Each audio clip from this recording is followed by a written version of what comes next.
আছেন ধন্যবাদ। আর বর্তমানে বিহারি এক্সিডেন্ট বাড়ছে, এই ভাইটার সবই এখন ভালো লাগছে।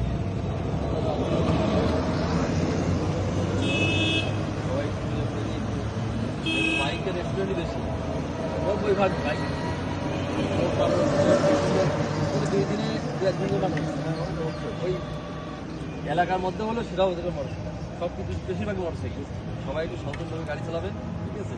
আপনাদের জন্য আমরা কাজ করতে চেষ্টা করতেছি ভাই, সবাই একটু সেভাবে চালাবেন, ঠিক আছে? আপনার সাথে একটা রিকোয়েস্ট থাকবে আমার, মানে আমাদের গাঙ্গেতে খুব সমস্যা হচ্ছে উল্টা করতে যাও ভাই আমরা আমি তো আমার মতো ইউটার্ন নিয়ে যেদিকে যাওয়ার কথা সেভাবেই আমি যাবো, কিন্তু এখানে বেশিরভাগ সমস্যার সম্মুখীন, এমনকি মাঝে মাঝে আমি থামাই ওদেরকে জিজ্ঞাসা করি ভাই উল্টা আসেন কেন, তখন আমিও হয়ে যাওয়া পড়া।